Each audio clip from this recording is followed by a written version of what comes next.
Assalamualaikum warahmatullahi wabarakatuh. Kita bertemu kembali pada kesempatan kali ini melanjutkan pembahasan materi manajemen konflik dan perubahan. Kita sampai pada bab yang keempat, pembahasan tentang sifat dari perubahan. Sifat perubahan organisasi. Perubahan dalam organisasi adalah berbagai macam modifikasi substantif terhadap beberapa bagian dalam organisasi seperti jadwal kerja, jadwal mesin, jadwal karyawan, dan sebagainya. Tekanan untuk berubah. Adapun tekanan di dalam organisasi untuk melakukan perubahan dikarenakan ada dua hal yang mungkin perlu kita ketahui dan perlu kita sikapi. Yang pertama, tekanan eksternal dalam lingkungan umum dan lingkungan tugas yang memaksa organisasi untuk mengubah cara bagaimana berkompetisi. Dua, kekuatan internal dalam organisasi yang menyebabkan untuk mengubah struktur dan strategi. Beberapa kekuatan internal adalah tanggapan terhadap tekanan eksternal. Sifat perubahan organisasi, rencana perubahan, di mana rencana perubahan yang dirancang dan diimplementasikan dengan cara yang tertib dan tepat waktu dalam mengantisipasi peristiwa yang akan datang. Perubahan reaktif, yaitu perubahan yang sedikit demi sedikit merespon atau menanggapi terhadap peristiwa dan keadaan saat mereka mengembangkan organisasi. Mengelola perubahan di dalam organisasi.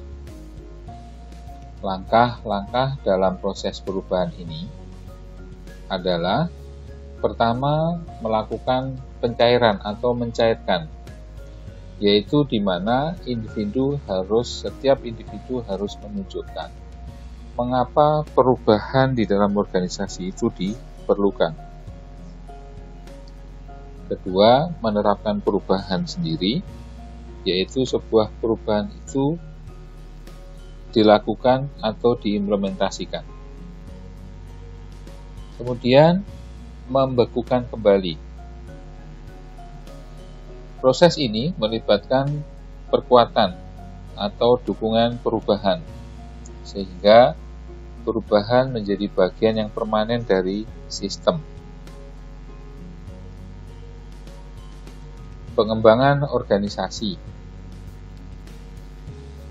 Pengembangan organisasi adalah upaya perencanaan seluruh organisasi yang dikelola dari atas, dimaksudkan untuk meningkatkan efektivitas dan kesehatan organisasi melalui intervensi dalam proses organisasi menggunakan ilmu pengetahuan perilaku.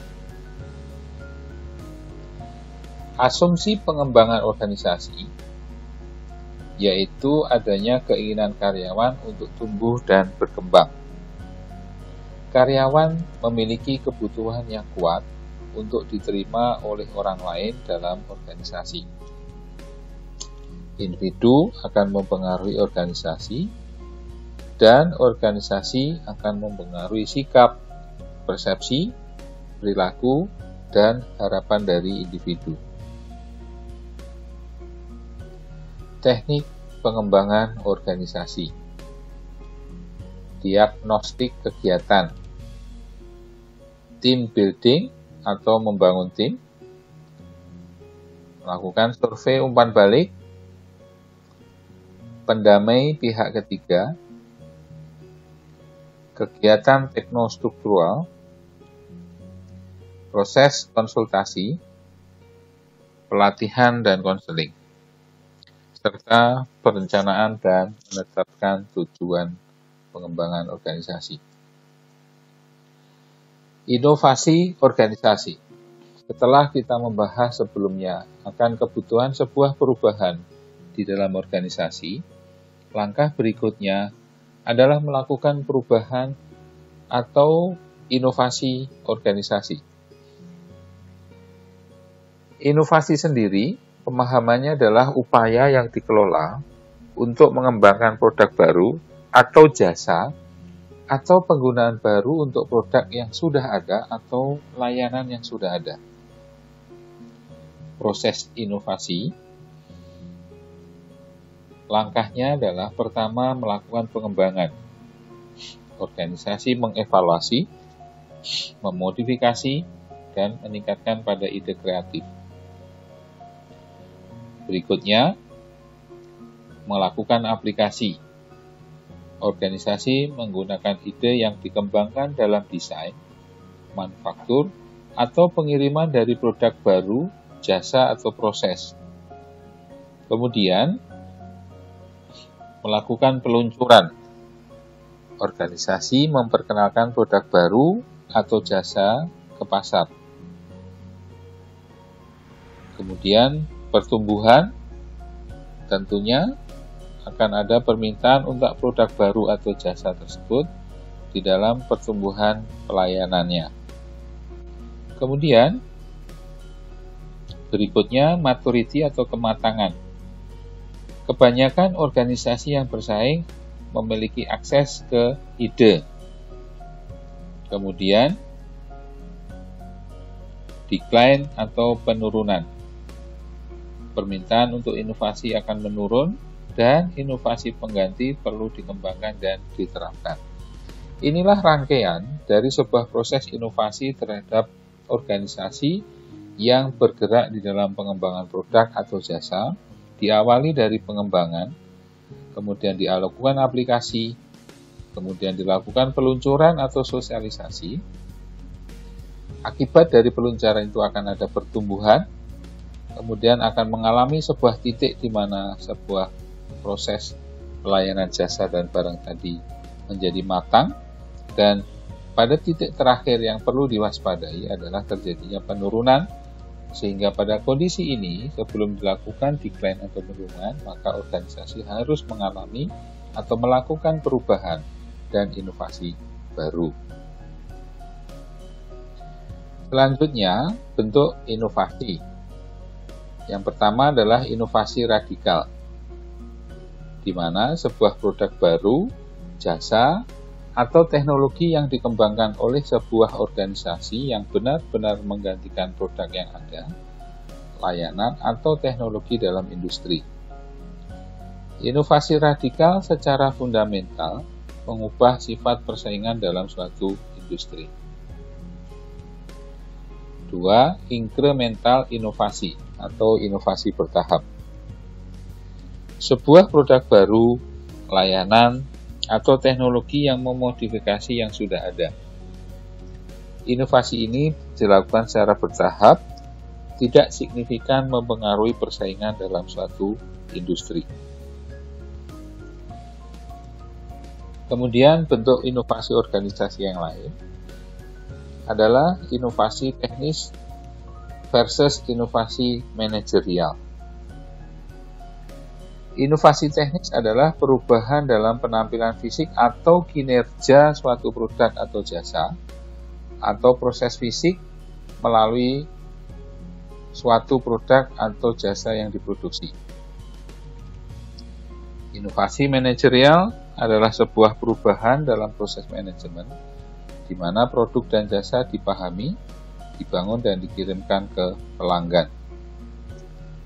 Bentuk inovasi organisasi yang lain, inovasi produk versus inovasi proses. Inovasi produk adalah perubahan pada karakteristik fisik atau kinerja produk yang sudah ada, atau layanan atau penciptaan baru produk atau jasa.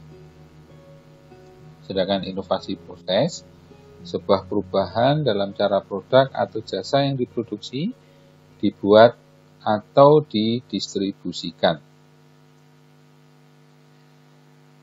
Pengaruh inovasi produk dan proses pada tingkat pengembalian ekonomi atau ekonomis. Kita lihat diagram ini, maka akan terlihat sebuah informasi pada sumbu X itu menunjukkan efek pada organisasi atau performa organisasinya, dari kondisi low menjadi high. Sedangkan pada suhu mendatar menunjukkan fase atau fase of innovation process, di mana proses tahapan-tahapan daripada inovasi tersebut. Ada dua garis kurva yang berseberangan, di mana pada tahapan development, aplikasi, launching, pertumbuhan, mature, dan decline. Pada saat terjadi produk inovasi, itu biasanya kecenderungan akan menunjukkan kurva terbalik, di mana di awal development, produk inovasi akan menunjukkan performa yang sangat baik. Kemudian diikuti aplikasi, launching, dan pada titik growth, kemudian mature, dan selanjutnya akan melakukan penurunan. Sedangkan pada fase proses inovasinya, itu diawali dengan adanya development, melakukan aplikasi, launching, tumbuh, mature, dan pada titik ini dia akan mengalami decline. Ini adalah sebuah grafik di mana informasi yang tersedia pada gambar ini menunjukkan bagaimana sebuah inovasi produk dan proses pada tingkat pengembalian sebuah ekonomis.